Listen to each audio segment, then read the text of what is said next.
sur les mesures barrières que nous connaissons déjà tous, qui est le port obligatoire du masque, qui est le lavage des mains avec du savon et de l'eau, ou bien des gels hydroalcooliques et de la distanciation lors des séances de prière dans les mosquées. Vous savez, depuis l'année dernière, quand nous avons connu cette pandémie, le marabout avait donné les mêmes recommandations qui, en quelque sorte, épousent les contours des recommandations édictées par les autorités de l'État. Des autorités de l'État, vous avez vu l'année dernière, avec l'état d'urgence, le président de la République a reçu pratiquement tous les responsables de tous les secteurs du pays, a échangé avec eux pour qu'ensemble, nous puissions lutter ensemble et faire face à cette pandémie. Nous avons eu des résultats qui étaient des résultats extraordinaires, probants, et que même le Sénégal était cité en exemple un peu partout, et en Afrique au sud du Sahara, pour avoir maîtrisé la propension de ce virus de Covid-19. Mais il y a eu, comme vous le savez, un relâchement. Et ce relâchement a produit les effets que nous sommes en train de vivre.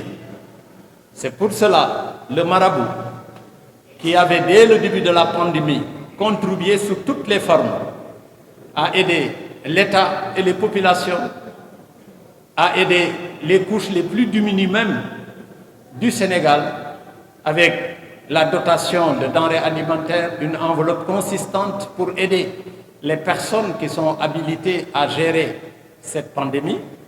Et les résultats, nous les avons tous vus. Ce qui nous a permis d'organiser le Magal de Touba avec vraiment 0 cas. Le Magal de Touba, l'appel du marabout a été entendu. Les Sénégalais ont répondu massivement aux directives de l'État et nous avons vécu, nous avons même pensé que la pandémie était en train de disparaître à jamais. Mais avec le relâchement qu'il y a eu un peu partout, il y a eu un autre regain, une deuxième vague qui est en train de faire beaucoup de dégâts. Et d'aucuns disent que la deuxième vague, d'ailleurs, elle est encore beaucoup plus meurtrière que la première vague. Pour ne pas tomber dans ce piège-là, le marabout nous a instruit de dire à tous les talibés, ici à Dakar et dans les environs de la région de Dakar, de encore se conformer aux directives qui ont été données par les autorités du pays.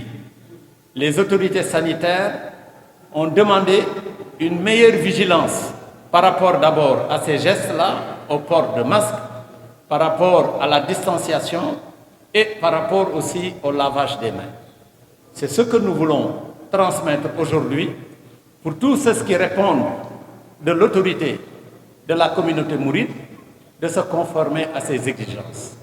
Ici à Massalikul Jinan et dans tous les autres lieux de prière, que chacun doit se prémunir avant de venir dans ces lieux, d'avoir un masque ou de le demander, de se laver les mains et aussi à l'intérieur des salles de prière d'observer une certaine distance d'au moins 1 mètre pour que quand même nous puissions respecter l'ensemble de ces gestes qui sont édictés par les autorités.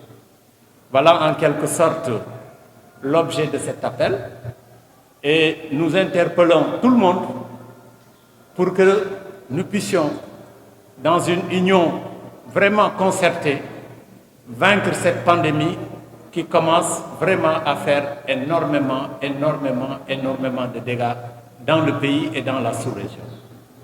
Donc c'était l'appel que je voulais transmettre et je remercie tout le monde et nous prions pour que Dieu, dans sa miséricorde infinie, qu'il puisse assister les populations de ce monde qui sont aujourd'hui dans un désarroi total.